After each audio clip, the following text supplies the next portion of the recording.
Welcome to Anxious Wow, a podcast that explores the intersection of mental health and wellness, being a minority in America, living life with pride, and the ghetto-ness of adulthood.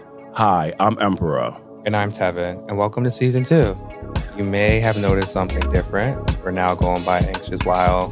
Previously, we're Anxious While Black, but we recognize that everyone other than Black people can be anxious at times. So we wanted to open up the conversation to everyone. So, welcome to Anxious While. And for our Season 2 premiere, we have a very special guest. Say hello to Lariah. Hi, Lariah. Hey. What's up, y'all? Thank you for being our guest on Season 2 of our first episode. We really appreciate it. Thanks for having me. I'm happy to be here. That's right. Of course. Normally get our guests more comfortable. We hit them like with an icebreaker question to get them like more relaxed. So, Tevin, what's the icebreaker for today? Okay.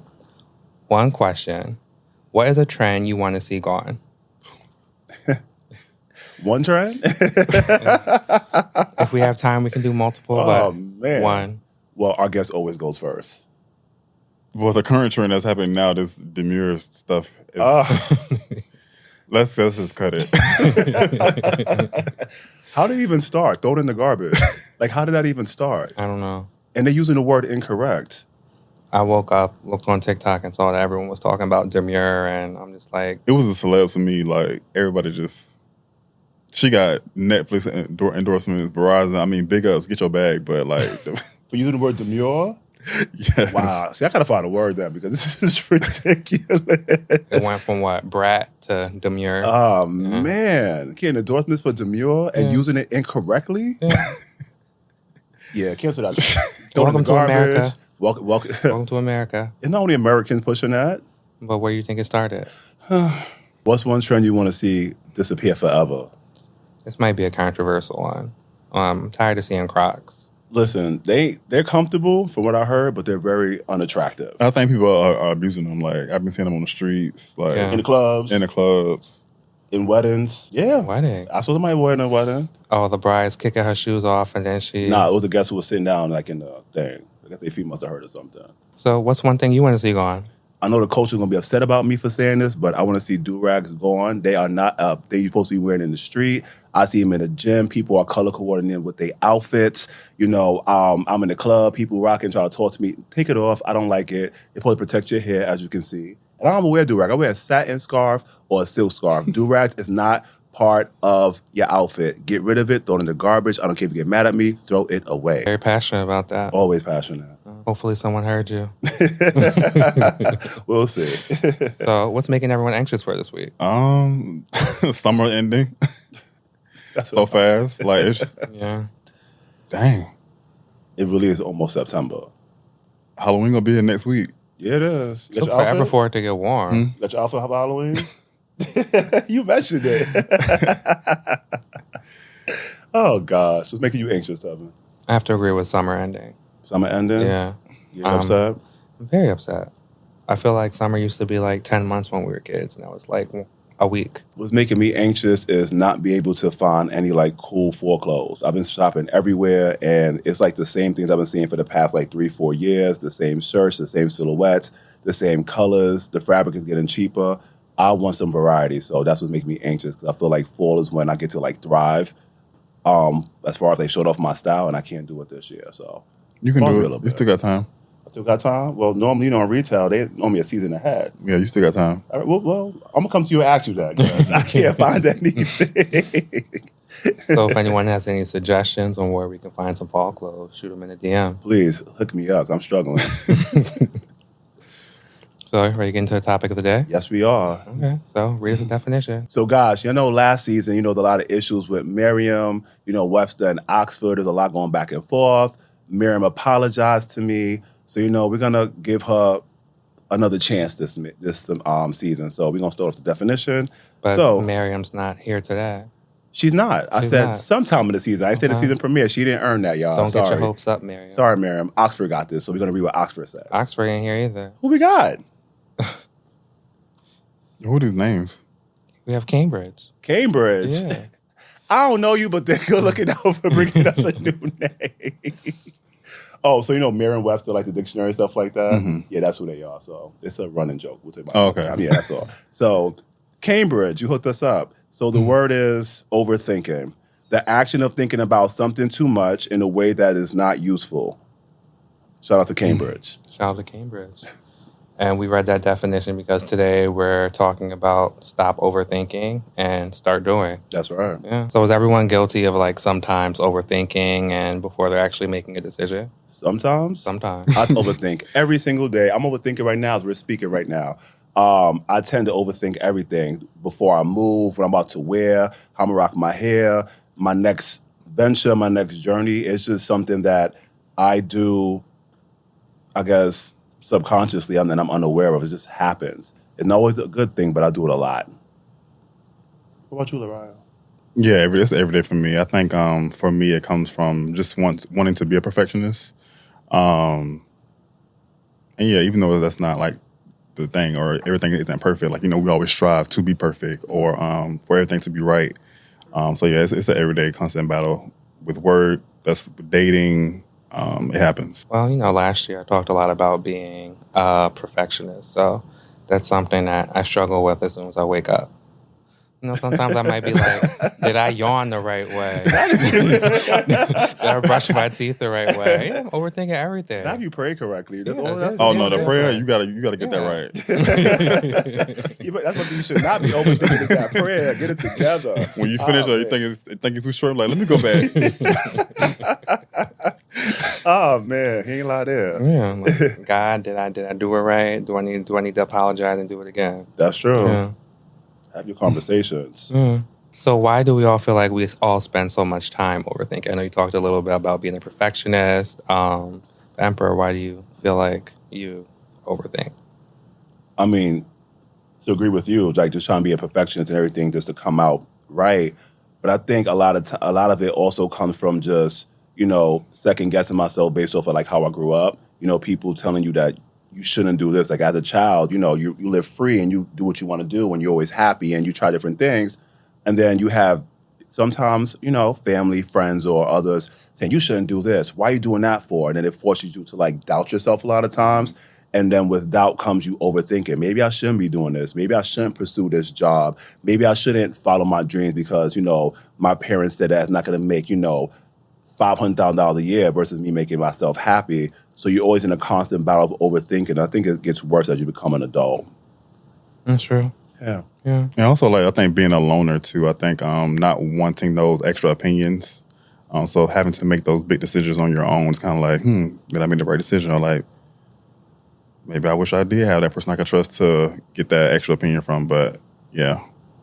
I like that spin on that. That's true. Being by yourself, you get stuck in your own thoughts a lot. You don't have anyone to really like to throw that out, especially if you don't trust anybody. So, I mean, it can come from anywhere, right? Yeah. Like, for me, again, like there's times where, I told you before I got hit by a car at 15, right? So that was a very traumatic experience for me. And ever since I got hit by a car, I second guess crossing the street a certain type of way. I'm really big on that. It's big for me. Or like, I just feel like, if I wasn't doing what I was doing, I would got hit by a car, right? So it forced you to sit there and go like, okay, you become more conscious of everything. You do certain things. You just become, I don't know. It's just, it's not repeating past mistakes and wanting to like just improve in life overall. And so just kind of just like, let me overthink this so that I don't necessarily have to go back and fix something. Although we're trying not to make mistakes, that's part of life. Like there's life lessons, right? Like we're gonna make mistakes. So us overthinking not to make a mistake, guess what? You're going to overthink and still make a mistake anyway, which is, it's kind of like, I don't know, it's kind of interesting. So I get it. I think a lot of people overthink so they can like not have to do things twice or not have to repeat certain circumstances. But that's not how the world works. Like the world is like, it's going to throw it at you whether you overthink or not. So you might as well just like ride the wave, but it's easier said than done. Yeah, and a lot of times we only have that one chance or that one shot. So it's kind of like, damn, let me make sure. I think I ain't get a chance again. That's true. That is true. I think a lot of times overthinking can then turn into us procrastinating or it can hinder us from progressing and developing in other areas. So it's kind of just like, what's that fine line between overthinking and like, when do you finally stop overthinking and start doing? That's true. It can get worse than that. You can start resenting people. Like you can sit there overthink about like making the next step or making the next move and you get stuck in that time. and then you see other people who actually had the courage to actually take that step, and then you low-key kind of like resent them, like, oh, how come them and not me? And I'm like, well, oh, it could have been you, but you decided to get stuck in your thought. You overthink whether you was, being a loner or listening to outside influences, and then you just didn't make that step, and now you became bitter, you're upset, you on social media talking mess about someone being, great, and all because you was overthinking and you became a jealous person. Now, how many people how many trolls are overthinkers? How many, how would you think? 100%. All of them? All of them. Because how you gonna say, like, that's crazy to me. Like, why are you going on social media when someone is trying to, obviously trying to do something, whether you agree with it or not, and your mission is to wake up and go, you know what, I'm gonna go and be a keyboard warrior and say something disrespectful to someone and put them down, although they're trying to elevate themselves. It takes a lot for you to do that. And a lot of times, a lot of people are doing it because that's what they actually wanted to do, and they didn't get a chance to do it, or they was too scared to, or they didn't have the right support system. Whether the cause is it kind of stems from them overthinking what's their next step. And time waits for no one. So you keep overthinking, time's gonna keep moving. So overthinking equals misery? Ooh, it could be a personal hell. They're very closely linked? They're very closely linked. I touched both of them before, and it's not fun. They cousins? No, they brother and sister. Yeah, I like cousins. They cousins. They cousins? Oh, all right. Guys, we're going to go with cousins. So what adjustments does everyone have to make when they find themselves overthinking so that you can finally take that first step? Give myself a deadline. Good one. Yeah, because I think that's going to prevent the procrastination. Giving myself a deadline, and if I got to do any, mini, money, mo, that's what I'm going to do. And I have done that. So, yeah. Has it worked out for you doing any, mini, money, mo? It has worked out. Ooh, listen, write that down. Try that, because that might be something I need to start practicing. Takes notes. Right. I think one thing I can add to that is just being really honest with yourself, saying what's stopping me? What is the real problem? Because sometimes you tend to overthink and make up something that's not even there. Oh, I'm going to fail. Oh, this is going to happen. Oh, people are not going to like it. I go, wait a second. You didn't even actually try it yet. You came up with this whole scenario based over what you think of what you saw, and that might not be your case.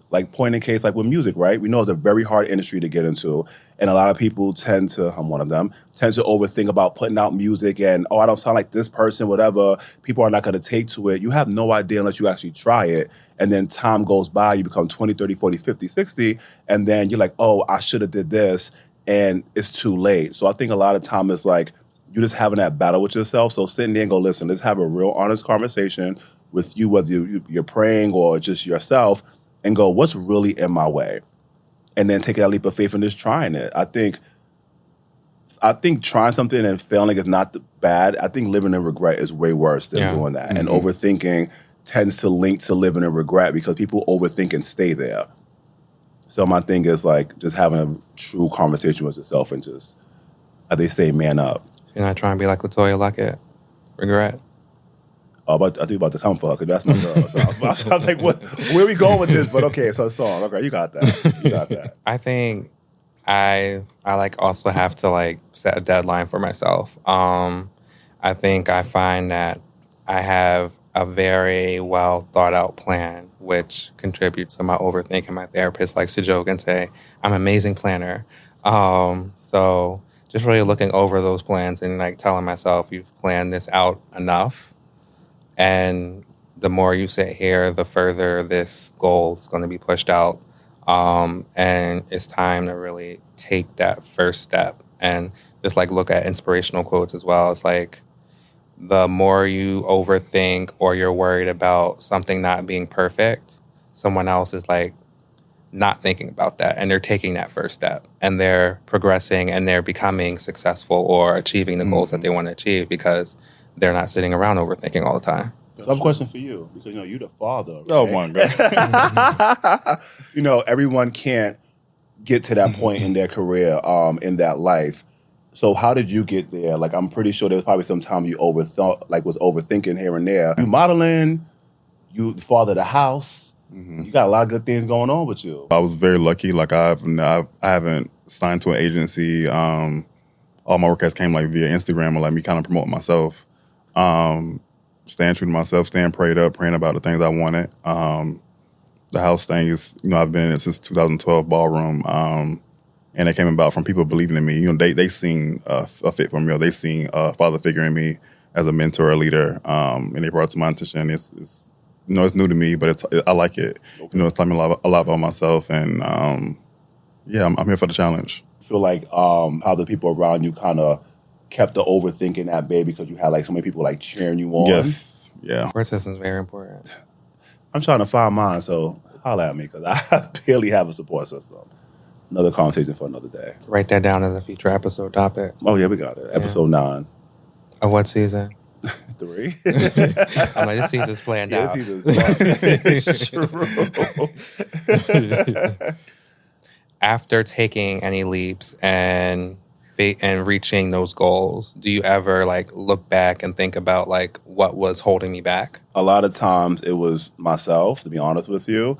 Like I said earlier, just creating stories in my head or thinking what I should be or what I shouldn't be versus being my true authentic self. Like, again, we're going to overthink, but it got to the point of fact where I became stagnant and I thought things were going to happen or going to be perceived a certain type of way. And that was not necessarily the case. My thing is like, once you like become a little more confident in yourself, the overthinking doesn't take over your life. I don't think I'm ever going to stop overthinking, but I'm not going to let it be like the root cause of me not doing things, right? Like, I'm going to overthink putting the music out. I'm not going to stop doing it.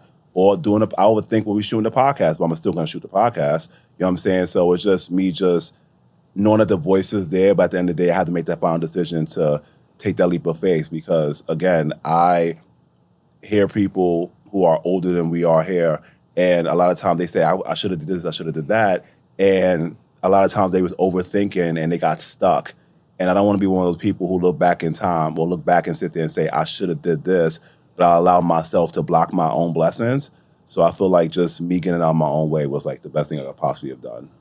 It's not to say that overthinking is necessarily a bad thing because it just means that you care about your craft or whatever you're trying to achieve. So me saying that I doubt that you'll stop overthinking. It's not a dig. It's just saying that you really care about what you do. Oh, not a dig. I agree with you. That's never going to stop. That's never going to happen.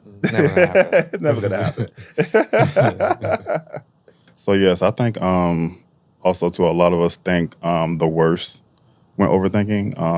Overthinking can be good or bad, but I think we kind of have, most of us, think the worst and what the bad is going to happen, what could happen. And there have been a lot of situations where I have overthought and I did them, and I'm like, oh, it wasn't that bad. Like, I could have just dived into this. So also too, now I notice that when I do overthink, I get to a conclusion, I bring myself to a conclusion where I can say, well, what's the worst that could happen?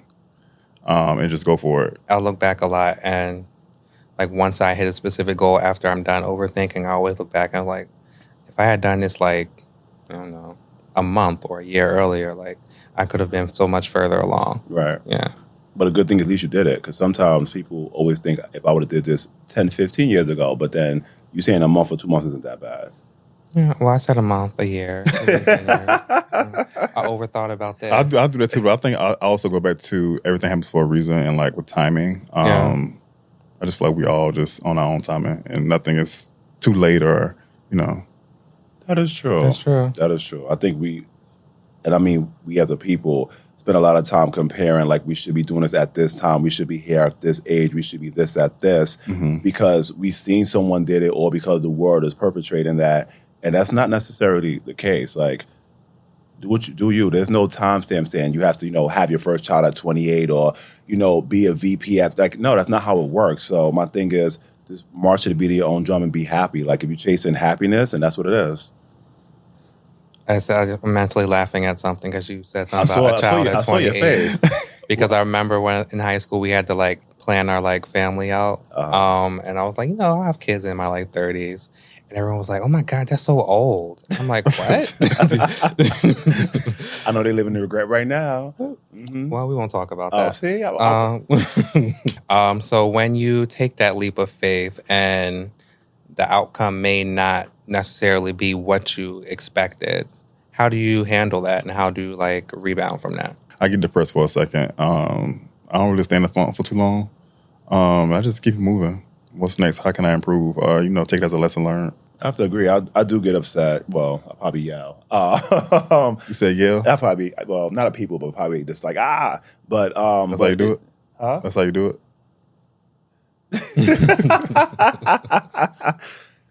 Yes, sometimes. But honestly, at the end of the day, after I calm down, like I'm like, all right, it is what it is. Like at least I tried, at least I did it.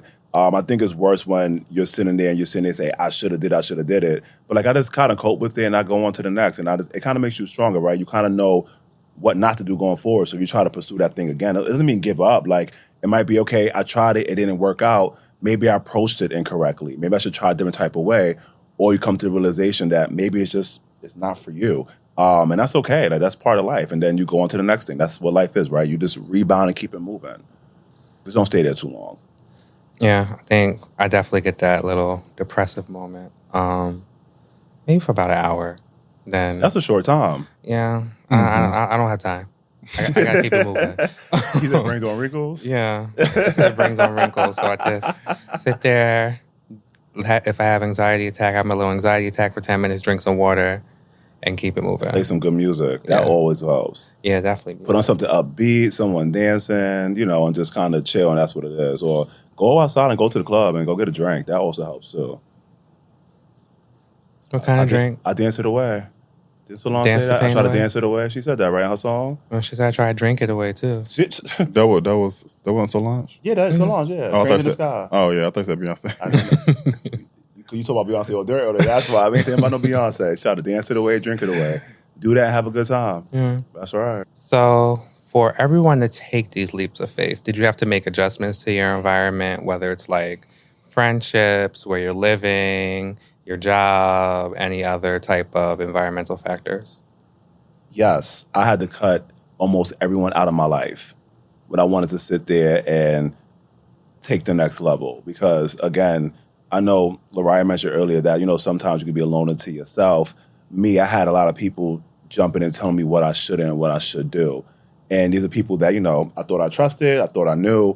And a lot of times I took their opinions as facts. So I feel like it was like kind of hindering and it became stagnant. Then I was like, well, I'm not really happy. So I started not overthinking too much. I started doing. And I saw these people kind of just started treating me differently and started acting different. And I was trying to both save me moving forward and also them. And I saw that wasn't working out for me. So I had to make a decision to cut them off. And it was the best thing I've ever done because I'd rather do bad by myself. I said, I'd rather go out and go do what I want to do and be happy than have the people in my life that's holding me back. So for me, it was just cutting people off. I changed boroughs too, which is great. I moved to Manhattan. Thank you, God. Just to kind of keep that type of energy away from me. Because again, I tend to overthink a lot. I don't need someone adding fuel to the fire. And because again, you second guess yourself a lot of times in life. I don't need someone agreeing with me not taking the next level. So mine was cutting people out of my life. Care to share any names? No. Okay. No, I was trying to pry. You know some of them, though. You know some of them. Okay, well, I'll have to find out. Yeah, you will. Yeah. How about you, Lariah? I think with me and my situations, it's been me learning how to say no. That's a good one. Not taking on too many projects. I tend to kind of take on different projects and gigs and even consulting people, just whatever, and just learn how to say no to certain things so that I can move on with what I need to do in life and for me to progress and to do what I need to do. And yeah, just try not to be Superman to everybody. I can't save the world. I can't, do it all. So learn how to say no. I like that. Not trying to be Superman. I think we're guilty of all at some point trying to be everything and do everything and not give Especially us. You always busy. I'm surprised that was your answer. I mean, that goes hand in hand with that. Yeah, You're right. it's good busy and that's not too good busy. I mean, you gotta make sense. That's true. You won't be busy and overworked and tired. That is true. Yeah, And look old. Right? Because yeah. absolutely not. Nobody trying to look crazy. We've seen them. I mean, how old are you? I'm 22. What? Okay. Bless your heart. Giving geriatric. Yeah, Ooh. absolutely. Okay. What? That was a nice word. I didn't know this was anxious while shady. But I guess it could be anxious while anything. It's called anxious while, so there's a lot that could be attached to the end. We're just going to put some underscores. Anxious while honest. Because some of them be in the club looking terrible. Looking like they're 48 years old. They're only 21, 22. We've seen them. We've been approached by them. I have my sunglasses on. I don't. Oh, mine are prescription. Good for you. I can see. His eyes be closed. My eyes be closed. We ain't gonna talk about that because you and your groupies. We not see. I was trying to be nice. You should know. You should know. So when they just finished college, I'm like, what? Teaching? Because I'm just like, y'all looking crazy. Not What's going? Have a whole lot. Lariah, come on now. Come on. Am I lying? That's right. You better show those white teeth. You better smile. That's right. That's crazy. What about you, Seven? I think I've had to definitely probably change up like my mindset more than my environment. In what ways? I'm someone who sometimes I want to help everyone. And I think I realize that I can't help everyone. I have to learn the word no. And also just know when I don't have the bandwidth for certain things. So why do you think you can't say no? Do you overthink saying no? I think sometimes I overthink saying no, or sometimes I just like enjoy helping people sometimes. So sometimes I'm like, it's not going to take that long. So whatever, but all of those, it's not going to take that long. Just add up. And then very long. It becomes a lot. I think my therapist also says that I should learn to say no more as well. I just stopped answering the phone. That's a good way. So you're not hurting nobody's feelings, you're just ignoring them. Nobody really calls me, so. That's true. I'm trying to help you out. I'm trying to give you some advice. Replying to text? I used to be that person that instantly replies to text. You don't reply to anything. You have like 95 notifications on Instagram. You don't reply to anything. So you sure it's not saying that? Well, maybe it depends who the person is. Yeah. I mean, I got to protect my energy in other ways. Or just tell your friends that, you're not their therapist and then recommend a therapist to them. I mean, no one really comes to me for their issues anymore. Oh, okay. Yeah. Waiting for that last part. Okay. Mm-hmm. Okay. Yeah. I'm proud of you. Thank you. Where's my award? My cookie? Well, since it's the summertime, we're trying to stay slim. You said what? Overall fellow cookie. Yeah, yes you are, because you love you some cookies now. It's about you. I haven't had a cookie in anyway. Yes. No, Will, you didn't finish that statement you were making. What statement? You haven't had a cookie in 24 hours? Okay. That's not bad. Like the big batches, the one your grandma used to get like you was a kid, and they come in the clear container, and it's like 20 on each roll. That was not me. Nah, you bug. I didn't even eat cookies as a child. It wasn't allowed. No, as an adult though, you had. I worked hard. I work out 5 to 6 days a week. That's what I'm saying. Yeah, ain't that wrong with you? I love cookies. We know you do. Yeah. Man, Popeyes, you like a lot of stuff. You came here with some food right now. You ain't offer nobody nothing. That was not food. What you had? Drink. I had some Hypnotic. Oh, you came in with a drink. Where's my glass? You had some wine. You know what, guys? Sharing is caring. Yeah, it is. As I said earlier, as when we were kids, we just do things and we just have great time and we just live life and it's free. Like, when did it start? Like, when did that happen for you? Where you saw yourself overthinking a lot? I think for me, it's happened in school. Like, I think just being around other kids, want to know if you're cool enough.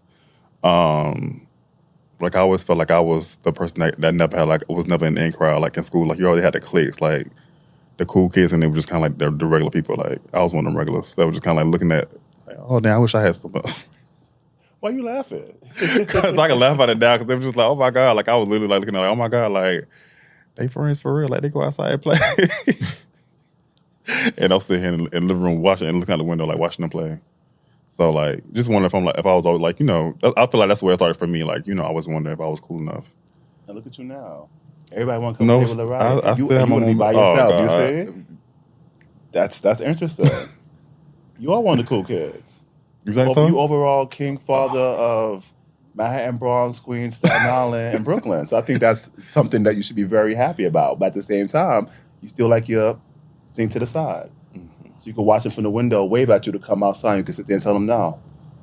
I love that for you. That's right. What about you, Tevin? Want to start? As a kid, as kids, we tend to value what other kids think about us. Some of us learn faster than others to not care about what others think about you. But that's definitely where it started. But then I stopped caring about that per se, and I start caring more about that's still what people think of you, but more in like a professional or artistic or competency type of way. Instead of, oh, am I cool enough to hang out with them? So more of like less popularity, more of like career and whatever, if you get what I'm saying. I get what you're saying. How about you? I have to agree with you guys. It was from childhood. I think a lot of it was just like, I won't say try to be with the in crowd, but I guess more so like, people, calling you out your name. And it wasn't with kids. It was actually with adults with me. Like I had adults who would come at me as a kid and talking about why you act like that. Like that's not how, boys are supposed to act or straight guys are supposed to act. And then the kids. Tyrese? Excuse me? Oh, Tyrese? Tyrese who? How you gonna act like that? Bah. And then kids jumped in on it. They see their parents doing it. And a lot of times, we follow our parents or, people we look up to. So it didn't start with kids coming at me. It actually started with adults, which I think, looking back at it, that's really crazy that you came out an 8-year-old child. But anyway. Where are they now? Huh? Where are they now? Well, I was going to say something, but I'm trying to get into heaven. But at the end of the day, yes, they are living their life, watching me on social media, commenting every so often, how am I doing in life? You see how I'm doing? Hey. I see how you doing. You look crazy. I'm sorry you're living like that in squalor. Can't help that. But anyway, yeah, that's just what it was. Karma has everyone's name and number and address. I have Karma on speed dial. You need me to call her? No, she's good. Me and her, we're good friends. I screw her over. She comes for me. So I'm just always trying to be really, really nice. But yeah, like it's sad that had to happen. And for me, like it kind of kept going until like even when I became an adult, like me not being my authentic self. And one day I had to switch that up. So I'm very happy I was able to overcome that. I was overthinking about like, oh, people gonna think, I'm gay and, act like I'm a straight man. I'm like, I'm not a straight man. So what am I doing? And I had to like really like dig deep into myself, a lot of tears and prayers, to kind of overcome that. So yeah, I get it. A lot of growth. I'm sorry you had to deal with trifling adults. I'm not. That made me who I am today. Look at me. No one can tell me anything. Nobody. No one. So it built character. Do I recommend that for anybody? No, I think it's terrible. I don't think any child should go through that. But it didn't break me. It made me who I am as a person. And they get to see me rise like the Phoenix, and that's why they reach out to me for money, and I always tell them no. Okay, Phoenix. Go get a job. Okay, Stop money. being broke and unproductive. No?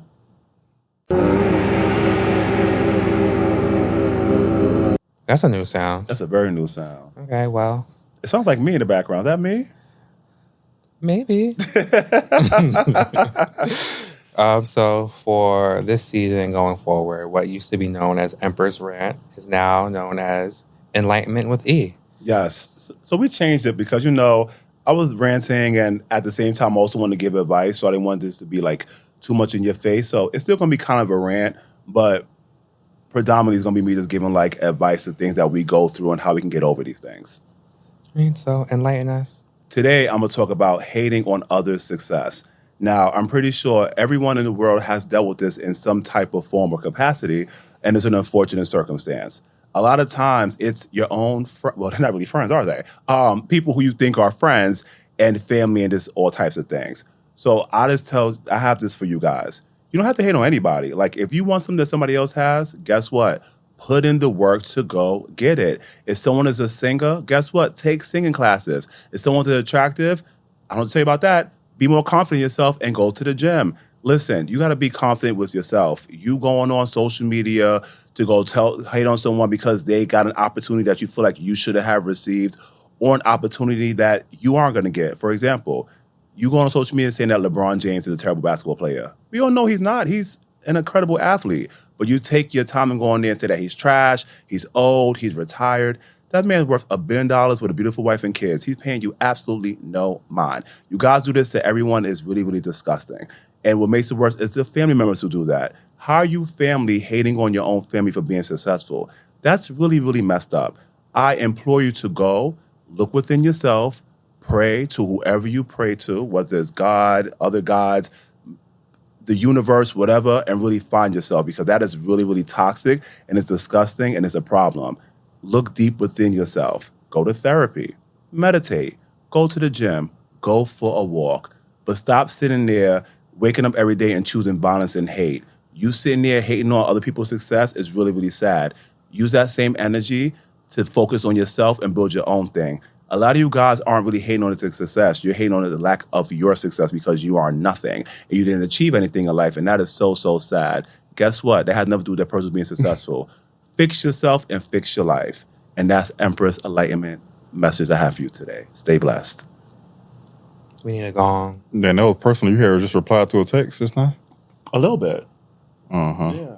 You know, this it's really sad. You know, I see a lot of people who are doing their thing. You know, you doing your thing, you're doing your thing.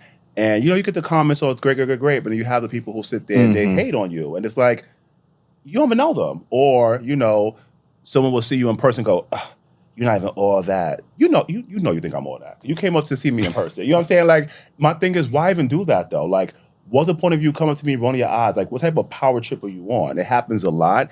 And a lot of times it comes to people who are extremely insecure and lack everything in life. You said lackluster? Mm-hmm. It's just disgusting, honestly. But I'll do lackluster.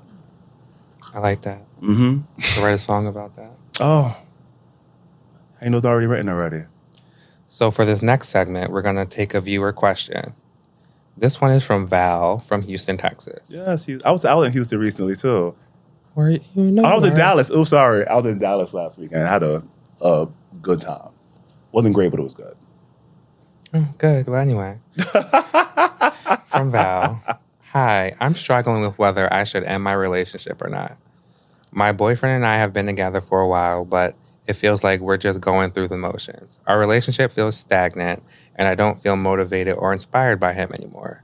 He doesn't seem to have any goals or aspirations, and it's starting to affect how I see our future together.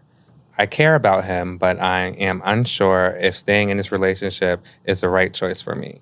How do I know if it's time to move on or not? Well, I wasn't sure until she said he has no goals or aspirations, she said. No goals. Yeah, that's a problem for me. Like, you need to have a type of goal or something. Like, what are we doing?